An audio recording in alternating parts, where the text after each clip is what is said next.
So hi guys, welcome to all electronic circuit repairing well. आप सभी लोगों को बहुत दिनों से इंतजार था और आप सभी लोगों के भर भर के कमेंट आते थे कि सर जो हमारा ई रिक्शा होता है, ई रिक्शा का जो हमारा कंट्रोलर होता है, उस कंट्रोलर के अंदर जो हमारी पीसीबी होती है, उस पीसीबी के अंदर कौन से पिन में कितना वोल्टेज आता है, और अगर हमारा कंट्रोलर खराब हो जाता है तो उसको हमें किस तरह से ट्रेस करना होता है और उसे किस तरह से रिपेयर करना होता है, स्टेप बाय स्टेप बताइए। सो गाइस, आप सभी लोगों के इस कमेंट को पढ़ते हुए आज मैं ये वीडियो बना रहा हूँ और आपको मैं बताने वाला हूँ किसी भी कंट्रोलर का जो ई रिक्शा का है, अगर उसके अंदर किसी तरह की कोई फॉल्ट आ जाती है, उसकी इंपॉर्टेंट वोल्टेज क्या है, कौन से पिन में कितना वोल्टेज मिलेगा, और जो हमारा कंट्रोलर है, कंट्रोलर का पूरी तरह से वर्किंग प्रिंसिपल और सर्किट डायग्राम क्या है, आज की वीडियो में स्टेप बाय स्टेप बताने वाला हूं। सो गाइस, आप सभी लोगों से रिक्वेस्ट है कि वीडियो को लास्ट तक देखना, और जो लोग चैनल पे नए हैं तो चैनल को अभी के अभी सब्सक्राइब करके बेल आइकन दबा देना, ताकि इस तरह की लेटेस्ट वीडियो आपसे दोबारा कभी मिस ना होने पाए। तो चलिए गाइस, वीडियो को स्टार्ट करते हैं। तो जैसा कि आप देख पा रहे होंगे, ये आपके सामने रखा है एक ई रिक्शा कंट्रोलर। तो इस कंट्रोलर की कंपनी की बात कर लेता हूं सबसे पहले। तो मैं आपको दिखा देता हूं कि ये जो आपका कंट्रोलर है, ये हमारा 999 गोल्ड कंट्रोलर है, यानी ये 999 गोल्ड कंपनी का कंट्रोलर है। तो इसी कंट्रोलर के ऊपर मैं बात करने वाला हूं, या फिर आपके पास और भी जो कंट्रोलर होंगे, उस कंट्रोलर का जो पीसीबी का वोल्टेज होगा और जो इसका वर्किंग प्रिंसिपल होगा, सबका सेम होगा। बट क्या होगा कि उसका जो है कुछ कंपोनेंट का लोकेशन चेंज हो जाएगा, और इसका जो है कुछ पार्ट चेंज हो जाएगा। बाकी जो काम करने का तरीका है बिल्कुल सेम रहेगा, और जो इसके वोल्टेज है, इंपॉर्टेंट वोल्टेज, वो भी बिल्कुल सेम रहेगा। तो अगर इस वीडियो को लास्ट तक देख लेते हैं तो लगभग आप 90% जो कंट्रोलर होंगे आप उसको रिपेयर कर सकते हैं इसके, क्योंकि इंपॉर्टेंट वोल्टेज जैसे आपको पता चल जाएंगे कि कहां से वोल्टेज इन होता है, कहां से आउट होता है, और कहां कितना वोल्टेज मिलता है, तो आपको जो आसानी होगी काफी ज्यादा रिपेयर करने में। तो अभी हम इसको जो है टेस्ट कर लेते हैं, इसके सारे वोल्टेज कहां कितने वोल्टेज मिलते हैं। उसके लिए क्या करना होगा, सबसे पहले आपको कंट्रोलर को चेक करना होगा। तो हमने पिछली वीडियो में कंट्रोलर को टेस्ट करना बता दिया है। बिना खोले आप कंट्रोलर को टेस्ट कर सकते हैं कि आपका जो कंट्रोलर है वो सही है या फिर खराब है। अगर आप वो वीडियो नहीं देखे हैं तो आप चैनल के अंदर चले जाएं। हमने उस वीडियो को बहुत ही आसान भाषा में बताने की कोशिश की है और आपको सिखाने की कोशिश की है। अगर आप उस वीडियो को जाकर के देख लेते हैं तो आप किसी भी कंट्रोलर को सीख जाएंगे। तो अभी हम इस कंट्रोलर को क्या करेंगे, सबसे पहले इस कंट्रोलर को पावर इनपुट करेंगे। तो सबसे पहले पावर इनपुट करने से पहले इसके वायरों के बारे में जान लेते हैं। तो इसको जो पावर इनपुट करने के लिए जो वायर्स होती हैं, देख पा होंगे, इसमें हमारा देख पा होंगे एक साइड पूरी 5 वायर हैं, और ये 5 वायरों को मैं बता देता हूँ ये कौन सी वायर कहाँ के लिए जाएगी और इसकी जो सप्लाई की वायर है वो कौन सी है। तो आपकी जो लाल वाली वायर है और जो काली वाली वायर है, ये आपकी इनपुट सप्लाई है। बाकी ये जो आपकी सप्लाई, ये जो आपकी 3 वायर दिख रही हैं, आप एक को देख पा होंगे येलो दिख रही है, एक ग्रीन दिख रही है और एक ब्लू दिख रही है। ये जो आपकी वायरें हैं ये आपकी मोटर्स के लिए चली जाएंगी, ठीक है। तो सबसे पहले हमें इनमें वोल्टेज देना होगा। तो जैसे ये हमारा 999 का जो हमारा कंट्रोलर है, इसको मैं क्या करूंगा, इसमें मैं 50 वोल्ट या 50 वोल्ट के आसपास इसको जो है इनपुट दे दूंगा। तो इन दोनों वायरों में अभी मैं वोल्टेज दूंगा। इन दोनों वायरों में वोल्टेज देने से पहले हमें सबसे पहले इसका जो एक वायर होगा, देखो दिखा पा रहा हूँ, बैगनी कलर का वायर होगा, ये देख पा रहे होंगे, ये बैगनी कलर का वायर है। इसमें भी हमें 48 वोल्ट सप्लाई देना होगा। जब तक हम इसको 48 वोल्ट की सप्लाई या 50 वोल्ट की सप्लाई इसको भी इसमें भी नहीं देंगे तो इन दोनों वायरों में सप्लाई देने का कोई मतलब नहीं होगा, और जो आपका कंट्रोलर है, कंट्रोलर ऑन नहीं होगा। तो साथ में हमें इसको भी सप्लाई देना होगा। तो मैं क्या करता हूँ, रेड वाली वायर में इसको भी जोड़ लेता हूँ, क्योंकि ये हमारी जो है पॉजिटिव की वायर है, ठीक है। तो इस तरह से आपको जोड़ लेना है। अब क्या करेंगे, इसमें हमें सप्लाई देना है, तो मैं 2 वायरें ले लेता हूँ इधर से, और इसमें फिर मैं इसको 50 वोल्ट या 48 वोल्ट आप इसको दे सकते हैं, ठीक है। तो इधर से मैं इसको दे दिया, यहाँ से सप्लाई इसको पॉजिटिव दे दिया और निगेटिव से निगेटिव दे दिया, ठीक है। इस तरह से इसको जो है दे देना है। और आपको एक चीज ध्यान देना है, सप्लाई देने से पहले एक जो इंपॉर्टेंट बात है उसको भी आपको ध्यान देना काफी जरूरी होगा। ये जो आपकी 3 वायर दिख रही हैं, देख पा रहे होंगे, मोटर की जो वायर है 3, इनको आप दूर दूर करिएगा, ये आपस में कोई भी वायरें टच ना होने पाए। अगर ये आपस में वायरें टच हो जाएंगी, जो आपका मॉसफेट है, मॉसफेट उड़ जाएगा और आपका जो कंट्रोलर है, कंट्रोलर बर्न हो सकता है और पूरी तरह से खराब भी हो सकता है। तो इन वायरों को दूर दूर रखना है, देख पा रहे होंगे जिस तरह से मैं इसको दूर दूर रख रहा हूँ, ताकि ये जो है वायरें आपस में बिल्कुल भी टच ना हो, ठीक है। तो इस तरह से वायरिंग कर लेना है, और इसके बाद मैं इन दोनों वायरों से अभी इसको सप्लाई दे देता हूँ 48 या 50 वोल्ट के आसपास, ठीक है। तो इसको मैं दे देता हूँ, और ध्यान दे, प्लस को प्लस में दे, माइनस को माइनस में दे। अगर आप उल्टा सप्लाई दे देंगे तो भी आपका कंट्रोलर खराब हो जाएगा, तो इस चीज को भी आपको ध्यान देना है। तो फटाफट इसको मैं सप्लाई दे देता हूँ पहले, फिर आगे आपको दिखाता हूँ। तो अभी हमने इसको सप्लाई दे दिया है, तो मैं सबसे पहले आपको चेक करवा देता हूँ कि इसको हमने कितनी सप्लाई दिया है। तो मीटर को आपको 200 वोल्ट डीसी में सेट करके रखना है, और इसके बाद मैं इस प्रोब से अभी मैं आपको सप्लाई दिखा देता हूँ कि हमने इसको कितनी सप्लाई दिया है। तो देख पा रहे 52 के आसपास सप्लाई इसमें है। इसको मैं अच्छे से लगा देता हूँ प्रोब को। तो देख पा रहे 52 के आसपास इसमें सप्लाई गया है।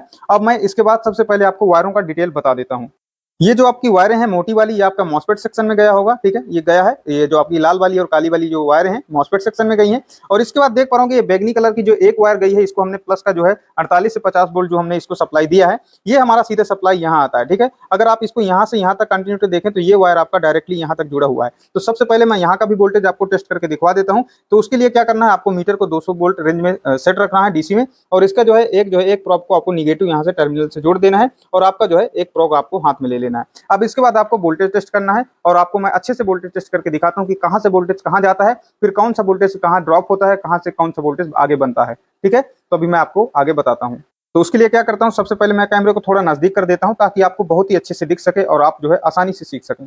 तो जैसा कि आप देख पा रहे अभी हमने कैमरे को नजदीक कर दिया है, और इसके बाद मैं आपको वोल्टेज टेस्ट करवाता हूँ। जैसा कि हमारा ये जो वायर है, जो हमने वायर उधर कनेक्ट किया है, तो ये वायर हमारा जो है डायरेक्टली हमारा जो है 50 वोल्ट के आसपास है। तो मैं इसको जो है इसमें चेक कर लेता हूँ आपको। तो देख पा रहे 52 वोल्ट सीधा सीधा आता है। यही हमारा इंपॉर्टेंट वोल्टेज होता है, जो कि जो दो वायर मोटी वाली है, तो ये मोटी वाली जो वायरें हैं ये आपके मॉसफेट सेक्शन में गई हैं, तो हमें उससे कोई मतलब नहीं होता है। यहीं से हमारा जो है वोल्टेज जाता है, फिर इसके बाद ये हमारा आईसी को जाता है, तब जाके हमारा कंट्रोलर ऑन होता है। तो उन दोनों वायरों से आपको कोई भी मतलब नहीं है। हमें जो मेन सप्लाई से मतलब है सिर्फ ये वाली सप्लाई से मतलब है, और ये सेक्शन से मतलब है, ठीक है। तो अभी के लिए इसको चेक करते हैं। तो देख पा रहे अभी हमारा 52 वोल्ट हमारा सीधा डायरेक्टली इधर से आ गया है। फिर क्या है कि एक ट्रैक सीधा सीधा ये जो हमारा ट्रैक है यहाँ से होते हुए जा रहा है, ये ट्रैक हमारा इधर से इस रेजिस्टेंस के पास जा रहा है। तो देख पा रहे इधर भी 52 वोल्ट के आसपास मिल रहा है। इसके बाद हमारा जो रेजिस्टेंस के दूसरी साइड हम अगर देखें तो दूसरी साइड हमारा कितना वोल्टेज मिल रहा है, तो उसको भी मैं देख लेता हूँ।